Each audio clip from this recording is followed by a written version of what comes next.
Good morning, welcome to the Croydon Business Webinar. We are talking today about a subject which I'm sure is very close to everyone's hearts, and that's how to win business in this online world. Who'd have thought less than 2 months ago we would be so reliant on running our businesses virtually? We didn't expect that, and many of us weren't perhaps as prepared for it as we should have been. Now, nearly 2 months on, we've all had to adapt. We've all had to get used to talking virtually as we're talking to you today. And we thought this morning it might be helpful to hear from some of the people and the businesses that are here in the wide world to help you do that better, and to also hear their stories about how they've had to adapt their business. I've got a great panel with me again this morning, and I hope that you're going to interact really well with them. I'm just going to start by introducing them. First of all, a company whose roots are very much in Croydon, started in Croydon, Dot Digital, formerly Dot Mailer, and I have Gavin Logini with me today, who is from Dot Digital, and is going to talk to us about how Dot Digital has changed, how it's still changing, how it's there to help you manage your business online. Also delighted to invite another fairly well known, very well known to many people, Croydon Business, but I know has a really worldwide client base, and that's Indy Chatwell, who's Managing Director at IC Media. Indy is going to talk to us about how we should all be looking at our social media platforms, and how now more than ever is a time when people are looking far more regularly at us all online and making sure that we are responding correctly. And then also delighted to have with me Ginny Radmel, who's Senior Coach at a company called Amplify Presentations. Now, for many of us, suddenly having to talk virtually, to present virtually, to talk about our businesses in a different way, how do we do that? How do we amplify ourselves in the right way? And that's what Amplify does. And Ginny, who many of you will know because she's got a very strong social media presence, Ginny will be talking to us about how she can help you with that. As always, today I'm joined by my co-director and the host for this morning, Joe Gunn. So I'm going to pass over to you, Joe. Hi, good morning, everyone. It's lovely to see so many join us online today. For those of you that haven't joined us before, you're aware that you can ask our lovely panel of experts any questions you like. And if they're reasonable, I will then put them to the panel. You can do that in a number of ways. We've got a Zoom webinar chat running, and I'll pick questions up from that. There's also a question and answer. You can type your questions in and I will ask them to the panel for you. Or you can give me a little virtual wave. So I will see you on my screen with a little blue hand, and I can let you put your question direct over the audio to the panelists. Just before I get started, I'm going to say I'm very sorry that we are actually missing one of our panelists today. We were due to have Andrew Taylor from Mr. Fox with us, but sadly, he's gone off on an extremely important mission that he's running with Croydon Bid to raise the bar to enable more of the companies to get that £25,000 grant that the government is offering to businesses in certain rateable values. So one, he's not here to join us today, and I'm sorry, it isn't a very good cause, and we're hoping that they do make some progress with that campaign. Just to kick us off, I'm going to have a go around the group that we've got here and just ask each of them in turn what impact COVID-19 has had on their business and perhaps some of their clients and how they might have adapted to that. So probably a good place for me to start is Ginny. Ginny, would you like to just come along and explain how things have changed for you? Because I'm assuming that you don't do quite as much travel as you used to. Yeah, so I used to travel for about, on average, about half of my month would be based overseas, and then half would be here. And partly that's because I'm often training people who are speaking at various events on when they're talking about their business, and obviously all of the events have just been cancelled. So what's now been happening is I've been coaching people who are now talking at virtual events and trying to work out how to equip them with the skills or technique to be able to do that really well instead. Thanks very much. Gavin, what about you? I mean, you're a global firm anyway. So is it just now more Zoom than it used to be? Yeah, kind of like as Ginny's been saying. I mean, I do a lot of events, especially around Europe and in Scandinavia. So those have had to stop straight away. But yeah, because we're used to having offices all over the place, we chat and use Zoom quite a lot to connect with one another. But a lot of sort of conversations we have with clients now are on Zoom, which is a little bit unnatural. So we're just trying to sort of work through that. But it's becoming second nature, right? So we're adapting, and I think that's the one thing that a lot of companies have to do. They have to be sort of malleable in these times, and just sort of roll with the punches, and use the tools available to them to sort of maintain a sort of a regular life. Thanks very much. Indy, I'm going to come over to you now, because I think that you've probably lost and gained clients during this particular change of normality. Yeah, I mean, I think from our business point of view, we probably only lost 1 or 2 clients because their business unfortunately just gone down completely. But overall, I think we've actually onboarded a lot more clients, because I think people see the opportunity there is now with being online, and having the time to actually implement a strategy for their social media and their online presence, and actually really go for it and achieve their goals. Yeah, so in that sense, yeah, we've actually we're fortunately done pretty well from it. Thanks very much. Catherine, can you speak for White Label? Because again, we are winners and losers from the particular current situation. We are indeed. I think I mentioned last week that I think it was the 16th of March when we realised we needed to change our business fairly radically overnight. A large portion of our business was event-based, and our business very much survived on personal relationships. And I'm pleased to say that it's, we have adapted very quickly. Full marks to the team that have made that happen. I just did a quick count up. I think in the last 3 weeks, by the end of this week, we would have hosted around 20 webinars. And that's growing. It's all new for us, but we recognised that we had to change if we were going to survive. And our clients as well. So we do a lot of web development, web design, marketing and comms, and certainly people have realised that they do need to be re-looking at all of that, whereas before perhaps it was in the background and they were relying on those personal meetings and conversations. Actually making sure that their web presence is as strong as it can be is also been a big area for us. Thanks. Yes, we also used to do a lot of print work, and I've just started work on our first digital annual report for a client, which is quite exciting because it's got all sorts of animation and things in it, which we normally don't get the chance to play with as designers, but today we've got them. You'll see that our first poll has got underway. We've been running this poll every single week to try to track the business confidence that's taking place over time. On the whole, people are feeling pretty confident about the way forward, so I'm hoping that will be sustained through this week and into future weeks. I also have my first question. I have Smarjit Roy. I'm hoping I've got that right. Smarjit, I'm just going to click the button to say, would you like to put your question to the panel? Can you hear me? Would you unmute yourself, in which case you can probably put your question to the panel?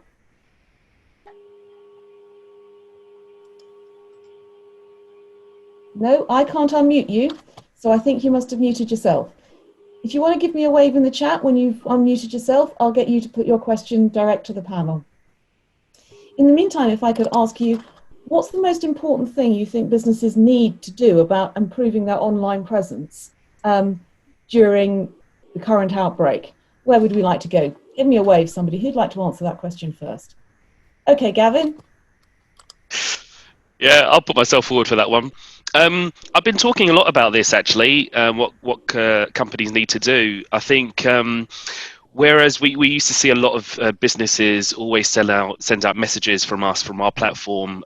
So we do a lot of email marketing. So our tool helps companies send out those messages.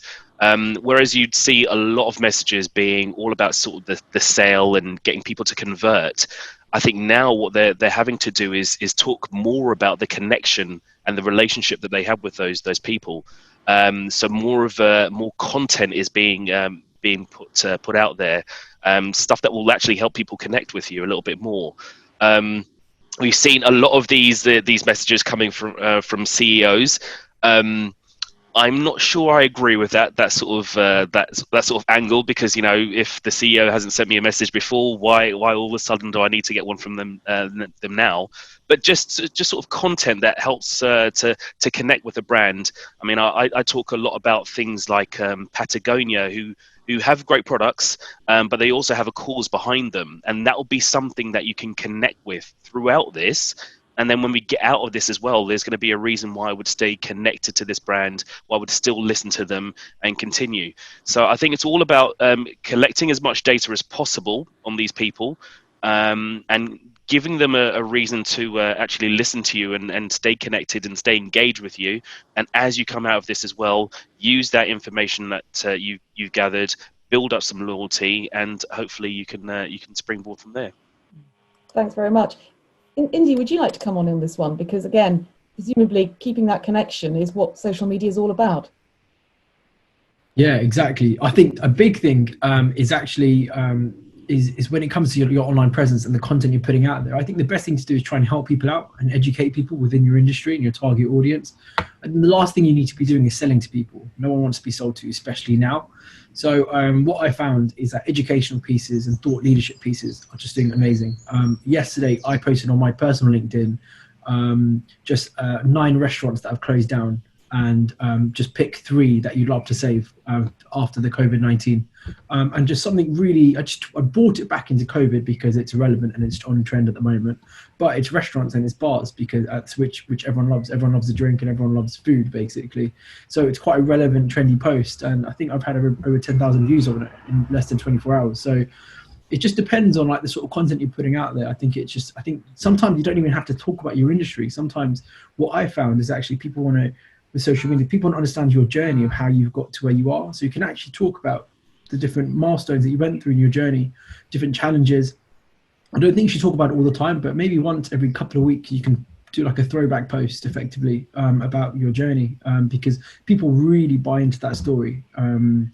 Yeah, that's a couple of things. But I think, the main thing I would take from it is just don't be salesy and just try and educate people and help people out. I think that's a really big thing and it will take you a long way. Thanks very much. Ginny, I'm going to come over to you because I think that telling the story, promoting the personality is very much what Amplify has been all about during its time. Yeah, absolutely.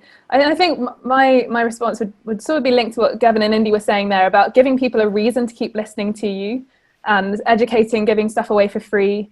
And I think often the way people really display their personality and their online presence is just making sure they know what their story is. So I think even if you were to physically write down what was the story before COVID-19, what's been happening through this time, and what's the vision beyond it, and just have that narrative really clear for yourself if you're a business owner, and also just so that make sure that the rest of the people in your company, they're carrying that message well, so that when people ask you, what are you doing now? Or, it comes up in conversation, there's not just a waffly answer which doesn't say much, because there's a job right now to inspire people, because people are getting bored of some of the same conversations. So finding a way to do that, I think, is important. Yeah, we definitely need to move the conversation on from COVID-19 occasionally, don't we? Margaret's sorted out our technical problems very kindly, so I'm just going to bring her in so that you can ask your question. And she's muted again. Nope, it's not working. I do have another question coming on the chat, so let's start with that one. I have a Jim Smith who's asked, how does the panel think buying behaviours are going to change going forward? Not just now, where we're all ordering online, but what would a new trading environment look like? Because clearly a lot of our jobs, for those of us on the panel, is to promote and market companies for sales. There was an interesting article on the Today programme this morning, actually, with Dixon's, who said that they've managed to convert 2/3 of their retail sales to online. So clearly they were quite well positioned to make use of their online services as things change. And obviously that did raise the inevitable question of how many of their shops might reopen when the time comes. Anyone like to come in on that one? Give me a wave, somebody. Yay. Come on, go in. I think we've seen this sort of trend for the last couple of years anyway. Thomas Cook, for example. Thomas Cook struggled quite a lot because of their stores, and they weren't sort of focusing as much on online. And actually, we did a critique. We broke down exactly what they were doing online with their email marketing campaigns, with everything they had on the websites. And actually, the stuff they were doing was very good. It rated quite highly against quite a lot of other companies, especially in their vertical in travel. It was just that they weren't pushing enough online to help them through things. So I think we're going to see this a lot now with companies, converting to bits and pieces online. The buying signals and the way people are buying as well. This is kind of what I was mentioning before about looking at the data. If you're sending out these your email marketing campaigns, if you're looking at the traffic on your website, you'll be able to see where people are how long they're dwelling in certain places, and what times they're actually looking and actually purchasing. So you need to change the personas that you tend to have and use in your businesses at the moment, and adapt to those things. That's what I'm saying about sort of being malleable and adapting, and also using your resources in a slightly different way. We've had companies who don't have the shop floors open anymore, but using the people that would be on the shop floor to man their live chat on the website to help sort of ease the pressure, one, on your call centers, but two, to also give pointers on what you might want to purchase, how this product feels, etc., by using live chat. So I think there's a number of changes for people to come. Leads into another question from me, which is that, I mean, you've obviously got a massive data. I don't know whether it's just anecdotal or whether it's real that our buying and working habits have changed. Yeah. A lot of us, I think, maybe those of us particularly with children, are working around the homeschooling, are now working earlier in the morning or later at evening, and maybe that has changed the aspect of when and how you might market. Yeah, definitely. It has changed. I mean, I won't name the company, but there's a quite well-known furnishing company in the UK that used to focus on a Sunday afternoon as being a high time for people purchasing their products. That's completely changed now. So it's spread out almost across the week because people are at home. You might see sort of open rates for your campaigns sort of spiking in the morning, and not in the evening anymore, because people's sort of travel times have changed. You're not on that commute anymore, squeezed onto the tube. So there are things to look out for, and that's what I'm saying about the data. There's so much information available to help you as to when you should be sending out your messages, and when you should be pushing for that sell. But as Indy is saying at the moment, you shouldn't be pushing for that sell right now. Those will come organically. What you need to be giving is more content to take people's mind off this, or to actually show what your unique selling points are and how you can actually help them. Yeah, I think that's true. I think people want something to talk about. Certainly when I've been writing at the moment, a lot of it's been about, could we use COVID-19 to stimulate businesses that when we come out of it will be more climate change compliant. Indy, would you like to come in on sort of changes in timing and attitudes during this period? Because I'm guessing you will have seen a fair amount of that. Yeah, I think people are a lot more.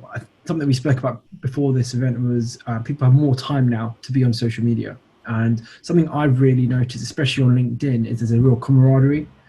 People are engaging a lot more, people are messaging a lot more. And I think what I've seen is that people have just got on with it. The first 2 weeks of this pandemic, it was like shit at the fan, and people just absolutely hated it, and it was insane.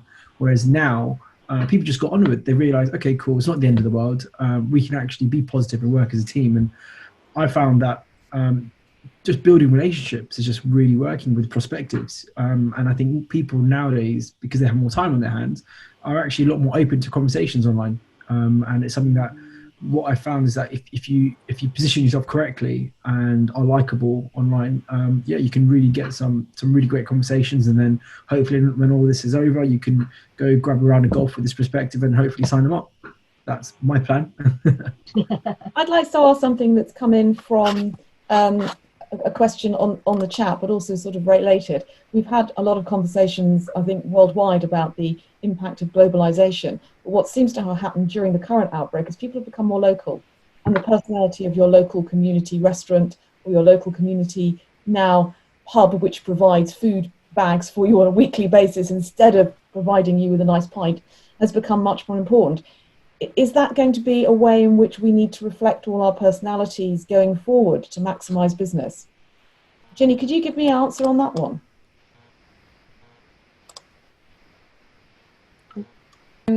Sorry, I just said, could you just repeat the question, just so I've understood? Oh, yeah, I think it's a question of that we've become more locally focused rather than globally focused, which is a good thing. I mean, it can be, down to we now produce our own PPE as opposed to trying to get it from the rest of the world, which is also equally demanding it at the same time.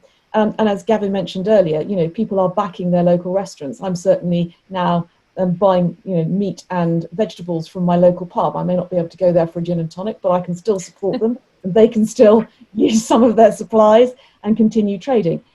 And because of that, I think we're developing more local relationships than we had before. Does that change our pitch very slightly in the way in which we put out our personality? Well, I think it's an interesting question, because sometimes I think when I hear people pitching it, sometimes people give not very personalized pitches. I think we're quite, we can be a little bit afraid of saying too much and being too vulnerable in how we communicate.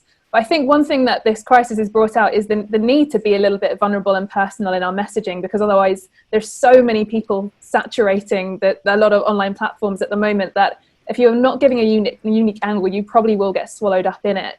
And that's one of the focuses we get people to think about when they're thinking about their story, is answering quite personally questions like, how did you get here? Why are you doing this?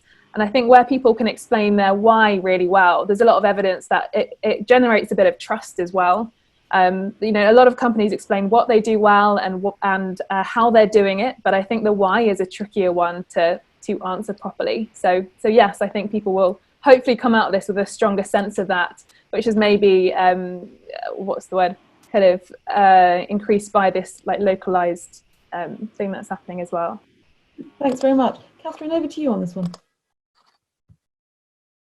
Personality of your business is something that I think we've all had to you know, learn a lot more about through this current situation, and I think as many people have already said, that you know, the people that will come out the strongest, I think, are the people that have showed their vulnerability, have showed that there is a personality behind the business.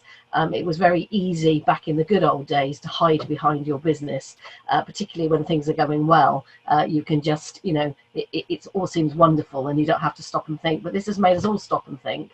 And I think that's a positive thing. I think that, you know, to actually think about your business, think about why you're doing it, you know, why we're putting ourselves through this. I've asked that many times in the last few weeks, but, you know, the reality is we know why we're doing it. And we're committed to continuing to do it. Otherwise, we'd have all closed up shop, you know, 4, 5, 6 weeks ago. So I think that's a really important message. And I think that also that vulnerability thing, you know, again, I think if you run your own business, there's a tendency to have to think you have to tell everybody that everything's fine all the time.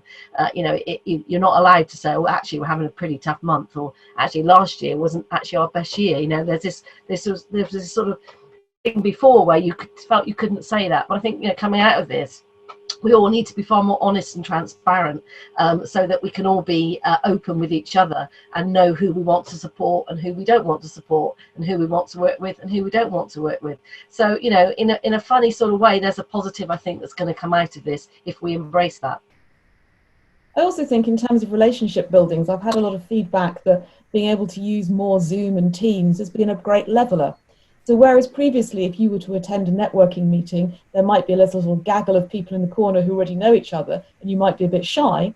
Once you're on a call, all of that problem goes away, because suddenly everybody, from the newcomers and the people who have existing relationships, we're all equal, we're all level. So there's a massive view, certainly in my industry, that it's going to seriously improve diversity and integration, because everybody is now online and we're all equal. Anybody else have a view on that one? Have they come across similar effects in their business? I would just add to that, we ran a networking event yesterday, and the feedback we had from a number of delegates, unsolicited, was, you know, that they said they got far more out of that quick hour online. They got a lot more leads, they met a lot more people than they would have done walking into an actual physical breakfast, as it was at the time, where they might have only met 6 people. They met 30 people in the space of an hour and got some really sort of good relationships. And I think, you know, isn't it great? I know you can't see my office at the moment, but you know, fundamentally, no matter who you're talking to, no matter how important they might be or thought they were, fundamentally we all we're all now working from our living rooms or our offices or wherever, our garden sheds, and that's a leveler, isn't it? We've all got bookcases behind us. Everyone else has a bookcase behind them, because at the end of the day, we all live in the same houses and we're all equal, and I think that's been really important as well. You're on mute. No, you're on mute. Indy, would you like to comment on that one? Because actually social media has already been a great leveler in this regard, and hopefully this will be something else that takes forward slightly more equality, I think, in terms of business communication. Yeah, just adding on to really what Catherine said, I think a big thing is, I mean, online networking now is amazing. I mean, me for one, I'm part of so many networking groups, and I was constantly, my week is just new business development basically. And now I probably save so much time and money, I suppose, online, because I've got a premium webinar, premium Zoom account now, and I've got Zoom accounts everywhere. And I find it's actually, I have a lot more time on my hands, a lot more time to be on social media now because I don't have to travel. Yeah, so I think in that sense it's worked out really, really well. Unfortunately, you don't get the human, I suppose, rapport building face to face, but I mean, it's the best we have at the moment, I suppose. Well, I think it's going to continue, isn't it? You know, that feedback yesterday made me realise that even when we come out the out the other side, no matter when that is, you know, I think we'll still continue wanting to network via Zoom because it's so more cost efficient, time efficient, and you know, it won't totally replace face-to-face networking. That will never happen, but there's always, I think, going to be that platform that is there now that we've all got used to using. I've got a question that's come in which I think is quite relevant in this regard, which is, do the panel think video chat can be effective as an in-person meeting for business development and sales meetings? And how can you try to really engage your customers on video chat and convert sales? Top three tips. So Gavin, would you like to start us off with that one? Yeah, sure. I mean, it's kind of a strange one, right? I don't think you'll ever lose the benefits you gain from having that face-to-face connection with someone, looking at their body language, being able to interpret it, you know, what they're actually saying versus what their body's saying as well. I don't think that's ever going to go away. And as a former salesperson, actually I'm always a salesperson, you know, you never quite lose that want for that interaction. But you know, we have a New York office, and when I was over there, a lot of the sort of business you do isn't always about traveling and being in the room with some people. Sometimes you have that initial call or a Zoom chat like this. So you know, you're going to have to be able to use that. And I think what we're going to find a lot more now, not just in sort of picking up new business sales, but also in sort of having events, is weighing up whether or not you want to do this online or in person, and is it going to be cost effective. I think that's going to be the question now, because before you might have said, well, there's no way we'd close this business if we weren't face to face. But now you might be able to think, actually, do we have to have that additional cost of traveling? Can we get on and make this sale via a Zoom chat? And we're showing that now we can actually do that sort of thing. So we're going to have to make that decision. You know, is the cost outweighing the benefit of being face to face? Thanks. Ginny, what about you? Is it different when you're presenting on a video chat to presenting in person? Yeah, absolutely. I think in a normal conversation, if people knew that they were going to be interrupted or that people would stop listening to them and that kind of thing, which happens all the time in Zoom calls where connection cuts out and people interrupt, you probably wouldn't have a conversation with somebody normally if you knew all those factors would play a part. But I think there's a lot of things that you almost have to anticipate could happen in a video call, which often people don't think about. And when those things happen, it's very easy to get thrown. So it's sometimes quite helpful to almost do like a pre-mortem of, in this, especially if you've got a really important business meeting, almost listing what are the things that could go wrong here, and maybe how do you manage that if they do, just so that your brain is a little bit more prepared. But I think the helpful thing about Zoom calls and video conferencing is it often does make you quite focused, partly because if you can see yourself, there's a kind of live feed and you're a bit more aware of your body language and what you're doing with your face and your voice than normal. And you can watch it back, which most people don't, but you know, there is that option.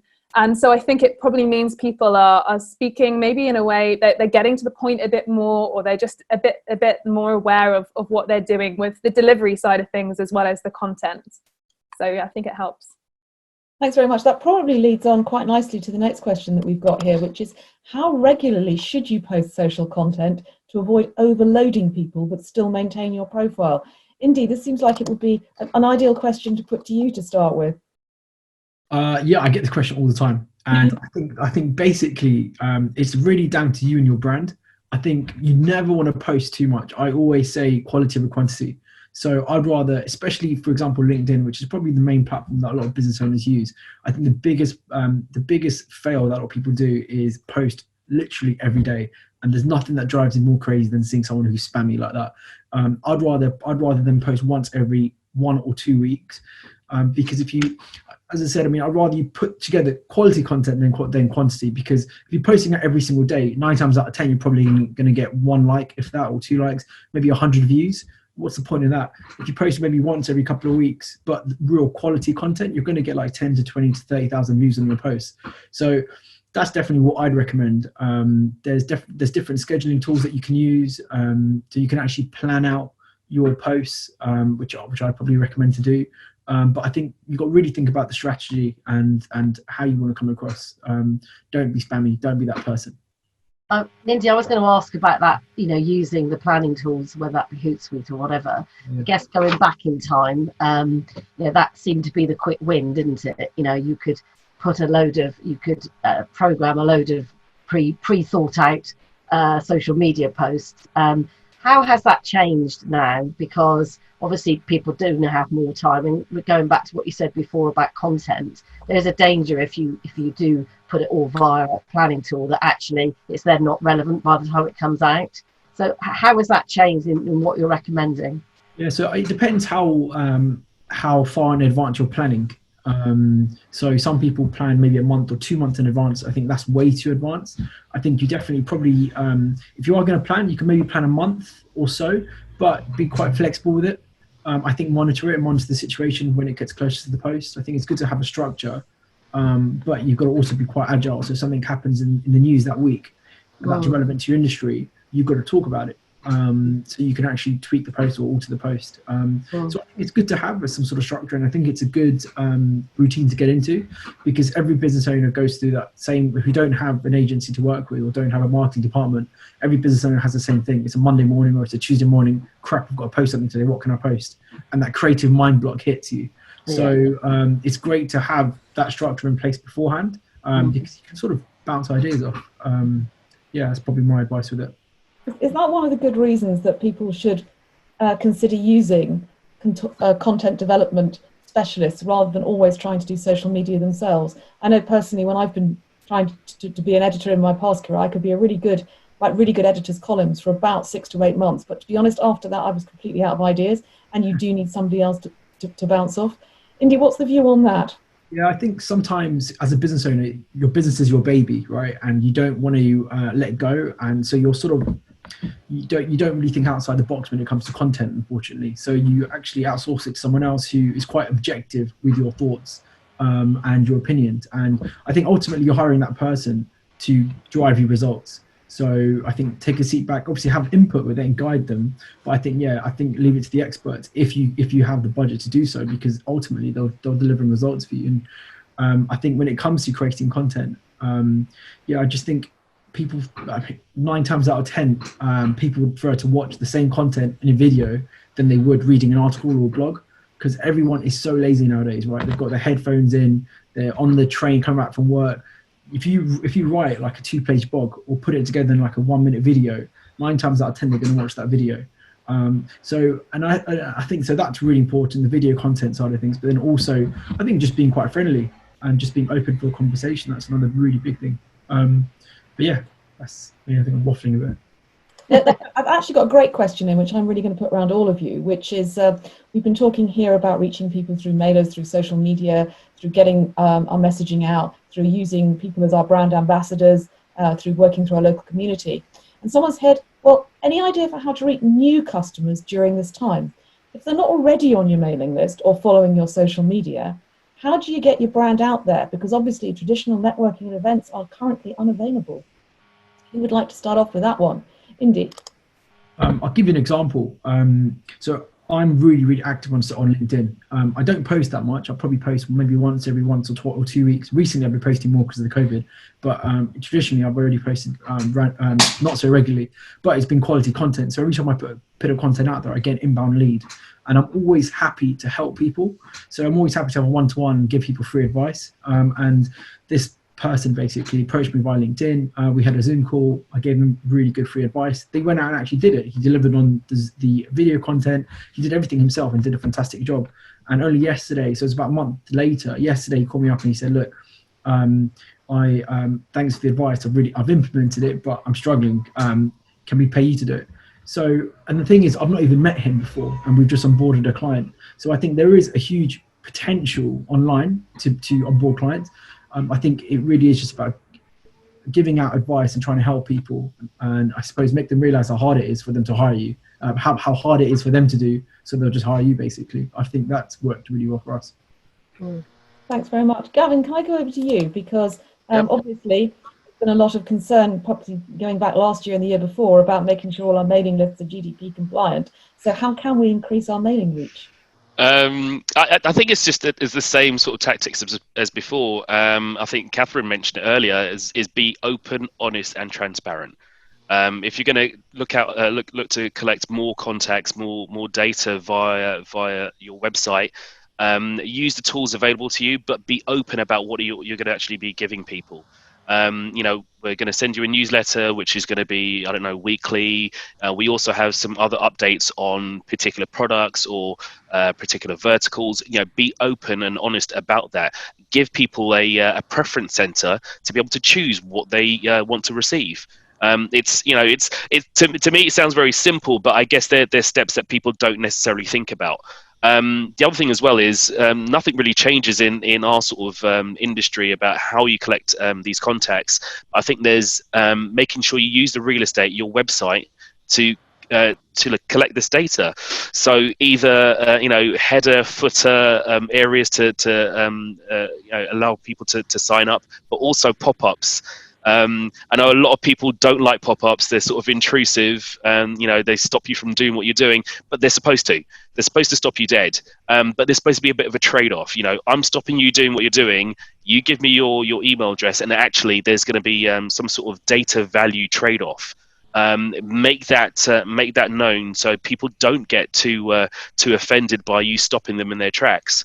And get that data and give people exactly what they've been asking for, or what you've told them that you're going to give them. So those things haven't changed at all. The only other thing, I guess, for us is doing more of these webinars and working with our partners so that we can do a bit of a data share in that respect. Same process as usual with us. Thanks. I just wanted to give I think same principles do apply. Catherine, I was going to turn to you because obviously, what would you advise in this regard in terms I was actually going to be perhaps controversial, given that we're talking about online marketing, but I just want to give a shout out for the good old leaflet, which went out of fashion because our door boxes were being filled with junk mail. But I was on a webinar yesterday, and it was a customer who was basically saying that they had an amazing response by just going to their local printer, printing off a few hundred leaflets, and literally getting his exercise by going door to door, completely okay from a social distancing point of view, and popping it through people's letterboxes. So I think we are talking. If you're talking local, you're talking about community loyalty. Let's not forget that there are traditional methods that can support alongside that. Gavin, you wanted to add? I was just going to say, it's something that's always forgotten about. We talk quite a lot about omni-channel marketing, working out the narrative, the journey that you want to take people on, but using the right channel to hit people at the right time. And people always forget that you've got post as well. That's always, as sometimes I call it, snail mail. You've got that option. It's another channel to connect with people, and often it can be a little bit more expensive, printing bits and pieces out. But if you can look at the people that you're connecting with, you can understand whether or not someone's going to convert, whether you'd want to spend a little bit more on that person. That bit of post can actually make a huge impact. I do agree. Yeah. Ginny. The only thing I wanted to add on that is just, especially if you're engaging with new customers, and hopefully you do this with your existing ones as well, is just trying to work out what the problem is that they will need solving, and positioning your marketing around that. So rather than just chucking stuff out there at them, going, what is their pain point right now, or their frustration? Because people like to feel heard, or like to feel that you've understood them before you kind of launch into your pitch or whatever it is. And if you are somebody who doesn't have people who are doing the marketing for them, you're doing it by yourself, then trying to ask trusted people to just give you some feedback, to look at your channels and and go, is this working? Like, what are some of the key messages that you think I'm trying to get out there? Just so you can work out if there's a disparity between what you're wanting to say to your audiences and actually what they're hearing. I think it's just really important to get feedback from people who will tell you straight exactly how it's coming across. Great. Thanks very much. I've got actually a question in here, which I'm going to give it a shout out, because I can see that I've got Helen from the HR department online, and I actually wondered if she would like to come in on this. So hopefully she'll give me a wave if she's happy with that. The question is actually, I have clients asking me if they should post on social media if they are a furloughed director, which I guess there are two elements to that. One of which, should you still be keeping your business's profile live and your personality live? And is it technically okay to do that, given you aren't supposed to be working or doing too much if you are a director? Helen, can you unmute yourself, and we'll get you on. Helen, can you want to talk? Hi Joe, can you hear me? I can hear you. I thought you might be the best person to advise on this. So the question is around whether a director who is on furlough, whether they should be posting on social media to keep their profile live. Yeah, are they allowed to under the furlough rules? Good question. That's a really tricky one. As I think what we do know is that you're not allowed to provide any services to your company, and you're not allowed to do anything that makes money for your company. So we have to interpret what the government has told us. I would suggest if you've got a personal social media page, it might be okay to be posting on there. But I think if you're posting on your company page, that would probably be quite tricky to suggest that you weren't providing a service to your company. Would that apply to furloughed employees as well? Because obviously there's a number of very loyal members of staff sat at home desperately wanting to try and be helpful and support, and they might think the way to do that might be to, you know, use their social media profile. But would that also be deemed as being not allowed? Yeah, again, I don't know what HMRC would actually say about that. We'd have to wait and see when they start to audit companies, I guess. But I think there would be it's a very grey line, and I think I would say almost certainly if you're posting on your company social media sites, then yes, that's providing a service to your company. I think if you're posting on your personal social media positive things about your company, perhaps not, but I don't know. I can't guarantee that the HMRC wouldn't see it that way. Thanks very much. Does anybody else have a view on our panel about the value of directors doing those personal blogs and building their personality and talking about the transparency of the challenges they're facing, give or take whether or not you're allowed to do it on your own personal business social media? Ginny? I think just one really helpful thing is that doing any sort of journaling stuff right now is just helping people process what the heck is happening. So it's probably quite a helpful thing that all of us should be maybe doing at some point, is just writing down some of our thoughts and observations during this time. And I also think there's probably, if you have been furloughed, then this is like a time where you can build content, or you can create content even if you can't put it out. Whereas normally in the busyness of life, it's sometimes really hard to create stuff, to take time with it, to get the messaging right. So it might be that you build up a bank of things, or even just build your confidence in what you're able to put out there. There's a really good book called Show Your Work by Austin Kleon, which it talks all about just having confidence in how you present yourself and put yourself out there on social media and different channels like that. I think that's a good idea, yes, preparing your story for the time when you will be able to use it effectively, even if you think you're not quite safe to go out with it now. That's very, very good advice.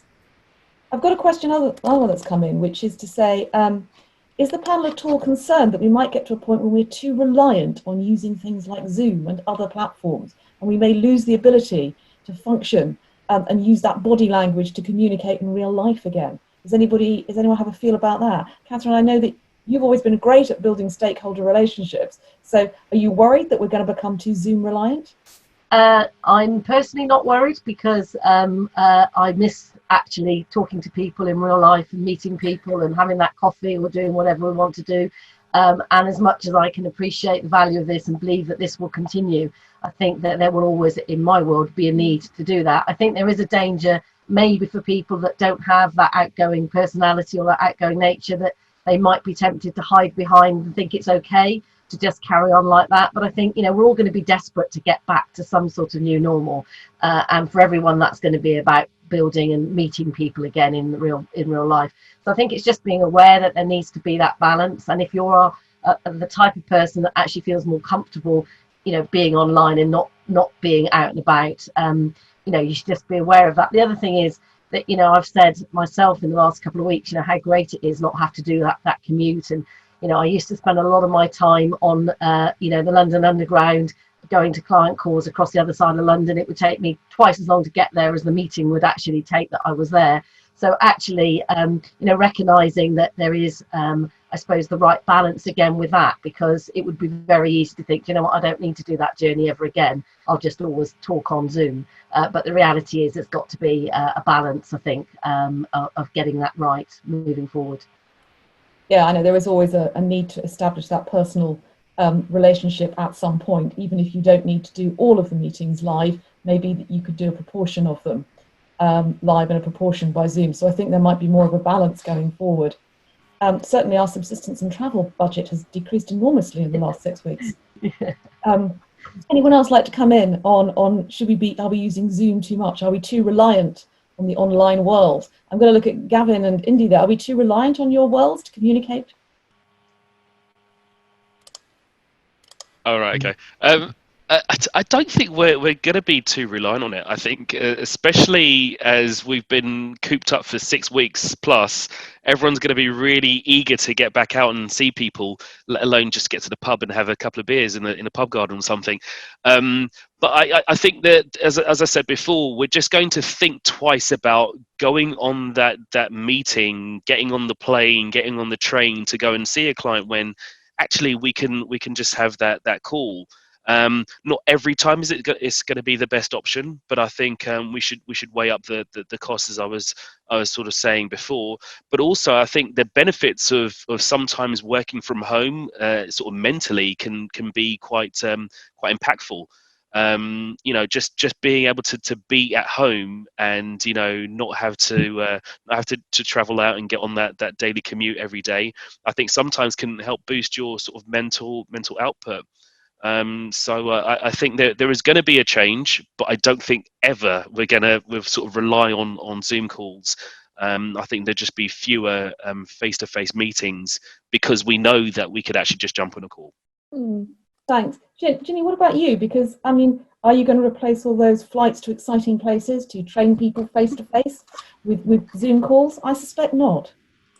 Probably not, and I think that's just because if when events get up and running again and people are pitching on stage, I think there will be just still the need to upskill people to be able to speak on stage properly, and always kind of remember what it feels like to have the spotlight on you, and to have like stage presence in a Zoom call versus stage presence physically when you've got 300 or 3,000 people looking at you are very different things. So I think just still working with people on the energy that they bring, whether it's Zoom or whether it's an in-person meeting or a conference or whatever else, I think that will still be really important. But I don't mind traveling slightly less. Sometimes I'm not home much at all, so who knows. Thanks very much. I've got really quite a nice question come in. I think 2 people have asked a very similar question. So I've got Ray from Energize E-Bikes and Ian Harris. So they are both looking about how they can spread the word more about what they are doing, and talking in particularly about getting that greater reach. And they're very concerned that they're just talking to the same people all the time, that they'll have an echo chamber maybe. Any advice to get out of the echo chamber?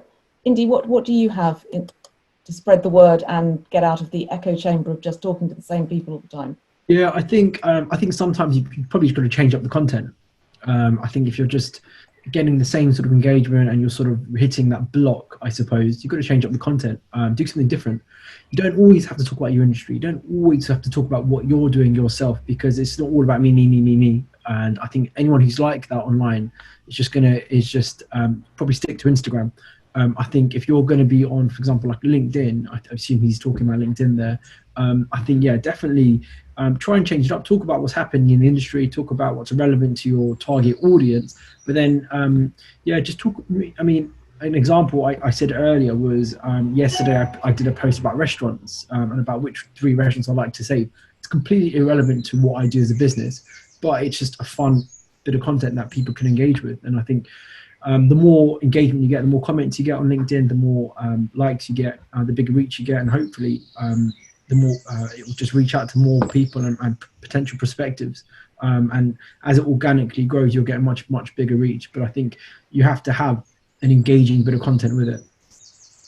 Thanks very much. I'm just going to add to that, to Ray, really, from Energize e-bikes. I'm really conscious at the moment, and I include myself in this. Many people are using this opportunity to get fitter, to get outdoors a bit more, because suddenly when you're told you can't go out, you think, actually, I want to go out. So you're making the effort. And I know a number of people have taken up cycling because it's something you can do, social distancing, and you can get out and enjoy the countryside. I just think that actually right at this moment, and I would again include myself, I'm not a cyclist, doesn't particularly appeal, but maybe an electric bike might be the answer for someone like me. So, actually right now is a really good time, I think, to go out on social media and comment on all those people who are taking photographs of the bluebells and Croydon in bloom and everything else, to really push your message. So really trying to link what your offer is to the current situations that people can relate to it, I think would be very valuable at the moment. Yeah, I think you've got lots of opportunity there to talk about what's happening in the world and how actually you can access places on an e-bike that, speaking personally, I can't access on a normal bike because I'm just not fit enough. There's a lovely question about any general advice for startups wanting to launch a small business right now. And I'm going to pass that one to Ginny because I happen to know that she's all ready to launch her own business. And obviously timing is everything in business. So how's that going right now? Well, this isn't the environment I anticipated launching within, because this has been something on the books for me for long before the crisis kicked off. And so I think it's just being really clear with yourself about what some of the challenges will be that you didn't anticipate before, sort of almost naming them and just working out, I guess, some of the things that Gavin and Indy have been talking about of how you're going to use social media really well and some of the channels to launch what you're going to do well. And so creating almost a bank of messaging that you're going to put out over the next few weeks, thinking about clients that you've worked with in the past or people in your network who you might target specifically and try and have conversations and just network hard, I think, is probably one of the things that I've needed to be doing in the last few weeks, just to get my face in front of people and to be building conversation or building relationships. But I think there will be different challenges because, as we're saying, there's one of the key things that we're not able to do is meet in person. So where you can get yourself in front of as many people as possible on webinars, sharing your knowledge, I think it's so helpful for building your brand and launching well in whatever you're doing. And I was just going to add to that, because obviously we started our business 10 years ago in the height of a recession. What we realized when we started was that we weren't going to make any money very quickly, if at all. We knew it was a long-term project, really. And we therefore spent an awful long time doing stuff that just got our name out there, raised our profile, did a lot of networking, facilitated a lot of networking to get our name out there, and did a lot of stuff for free because it's what we needed to do. And that's sort of what we're all doing now. We're all having to do stuff for free. We're all doing stuff to be helpful. We're doing stuff to get our brand out there, but we're not necessarily making the money that we might need to meet the bills. But it's a long-term strategy as opposed to a quick fix. And I think if you choose to start your business now, more than ever, you probably need to realise that as I think Gavin was saying earlier, you can't really sell to people at the moment. So if you decide to start your business, the strategy has really got to be about just using the next 6 months, however long, to just position yourself and get your brand name out there without expecting to see any real return on your investment. And you have to think about whether you're in a position to do that right now, whether therefore now is the right time, or whether you need to put it on hold to make some money to meet the bills in the short term. I think it's great. And one of the things that's been really pleasant about the past 6 to 8 weeks is how much the business community has actually pulled together. So I've noticed businesses helping each other. I've noticed a lot more joint ventures. I've noticed, local pubs working with suppliers to get deliveries of foods out, working with online people. Everybody has just pulled together, much in the same way they've pulled together to support the NHS, to support care workers. but also to support their businesses, because very much we're all in this together. And it does remind me of our early startup days, which were mid-recession, when again, there were so many other businesses that helped us at that time. And I think that community feeling and mutual support is something I hope we will continue going forward. Just before we move off this topic, I'm going to go over to Indy. What is your advice for a startup right now? I think it's difficult. I think it really depends on the brand and their sort of strategy and the tone of voice they're going to come across. I think the first thing they've got to do is identify who the target audience is. Once they've identified who the target audience is, then you can really, I suppose, hone in on which social media platforms to really focus on and choose as their fighting ground. So, for example, if you are targeting, let's say, millennials or younger, you're probably looking at Instagram or TikTok. If you're looking at maybe people over the age of maybe 45-ish, you're probably at families, you're probably looking at Facebook.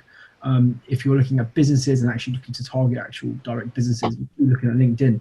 So it's just understanding your target audience, look at which platforms to focus on, and then identify the content you want to sort of put out, identify the tone of voice, because that's really important. The tone of voice for LinkedIn, for example, should be different to what it's like on Instagram or TikTok. So just different things like that to think about. And then, I think don't be too salesy. I think just try and, as I said, just position yourself as thought leaders and try and give back and help people out as much as possible. And I think it will pay dividends in the long run. Thanks very much. We're coming towards the end of our time, so I have a fun question here, which somebody has posted. We've all got increasingly used to seeing politicians being interviewed with their kitchens in the background, and we are obviously using Zoom backgrounds today. So do we all think using Zoom backgrounds is a good idea? Is it professional, or does it take away from that personality we've been trying to create? Who would like to have a go at that one first? Gavin. I was gonna say this isn't the Zoom background. This is real. I actually have a bit of a jungle behind me. I look like I'm in Jumanji. I think it's part of what Indy was saying as well, is having some sort of personality and people can see into your own world. Having your own background if you're happy with your space, or having a virtual background which kind of projects your personality too. So I don't think there's any difference with either. I think I quite like that. I mean, I spent a long time putting that Lego 911 together, so I'll happily have it on display there. So I think that there's pluses and minuses for having backgrounds. But the other thing as well is if you're working with other people, having a background stops you from seeing people walking back and forth behind you. But I think either are great. It just, as long as it gets your personality out there, which is I think what we need right now to connect with people. Thanks very much. Indy, how about you? Because you've got a very specialist background there, which I think is quite neat. I don't think there's a right or wrong answer. I think it comes down to the individual. Obviously, you guys have got yours as well. I think it depends. If I'm on a Friday night Zoom quiz night with my mates and we're having drinks, I've got my background on. If I'm on a networking event or people I haven't met before, I'll put this like more professional background on. I've also got this one, which I quite like as well. It's a bit more simple. But it just depends. I mean, otherwise I've got my messy bed in the background because I couldn't bother to do it as I got up. So so I'd prefer to see this than that. Ginny. So it's a little bit different from the background thing, but I think it's an interesting question around like the personality that you bring in calls. And there's a couple of things. So I'm standing up right now. I am also quite tall, but I am standing up, which is why I'm sort of at the same level as my light behind me. And I think that it's a good question just to think about the things that make you feel comfortable when you are having a Zoom call, because it's a weird feel. So there might be things that if you're feeling really cranky, you might just need to stretch before you jump on a call, or you might need to think about just drinking some hot water. A lot of people drink a lot of tea and coffee on calls, and you might notice that sometimes your throat gets a bit clogged up, and it's basically it's a little bit grim, but you're producing a bit more phlegm. So drinking some hot or cold water, quite a good one just to clear your voice and make sure that your voice is sounding really sharp as well. So I think there's a lot of things that build the personality that you bring when you're speaking online to people. Catherine, do you want to come in on? We've put a Zoom background in today, but I mean, I guess that's because this is our business. This is what we do. So it's a way of us promoting our business as well. And that's an important part of our positioning and whatever. But it is a real mix. I think it also comes down to what you wear. That is about your personality. And you know what we've got on from the waist down, who knows? Because the great thing about Zoom is we could all be in our pajamas and no one would actually know. But you know, actually thinking about that as well, I think that's helpful in terms of making you feel right for what is effectively a business conversation. And however you would normally feel comfortable doing that, that's all about your personality, and it shouldn't be different online as it would be face to face. Certainly one of the things we learned this morning was if you've got a white background, don't wear a white jumper. No, I had that on earlier and I was just ahead. I was ahead. I didn't have a body, so we changed that. Just as we come up on time, I'd just like to go around each of our panel one last time to see if we can find like that one top tip you would like to give to our attendees. Indy, should we start with you? What's that one top tip you would like everyone to take away from today? I was hoping you were going to give me 2 minutes to think about it. Okay, a top tip, I think look at doing more video content and try and get your face out there as much as possible, because effectively if you're the business owner, you're the face of the business, and ultimately you want people to recognize you and your face. I think that's really important. Yeah, that's me thinking something within 20 seconds. Okay, Ginny, so what's your 20 seconds? To simplify the narrative that you're putting out to people right now, and to do that, ask yourself, what's the one thing that you're wanting your audience to remember from everything you're putting out, and also how you want your audience to feel in response to what you're putting out there as well. Thanks very much. Gavin? I'm always talking about this usually, but I think more so than ever, test, and test. You know, if things go wrong in the digital world, you can change things very quickly, but you'll never know if something's going to work until you actually take the plunge and test it. And that goes for using new software, new platforms, or just doing something in a slightly different way, new content, sending things in a slightly different way. Just test it, because you never know. Thanks very much. Catherine, back to you to finish us off for the day. Okay, I was just going to add that I think my tip is just to embrace the opportunity and the challenge, really, and use this time as a way of looking at new ways of promoting and marketing your business, but don't throw the old out either. So look at the right balance and be aware that at some point we're going to come out the other side and we're going to need that mix. So getting that right and working out what that might be for your business in the future is something we should all start thinking about now in terms of future strategy. Thank you to everybody this morning for taking part. It's been really helpful. I know from some of the comments in the chat that our viewers have found it helpful too. I think the message to everyone is that we're all here to help. We say it at the end of every webinar, but all of our panelists, and this includes us at White Label, are really happy in this time to help as many people as we can, giving advice, talking to them about how we can help and support. And I think that's a key message from today, is that we are all in this together, to coin the phrase, and actually you can gain so much from learning from others and not having to reinvent the wheel. Everyone has been there before and everyone can be helpful and share advice, which is hopefully what you found useful this morning.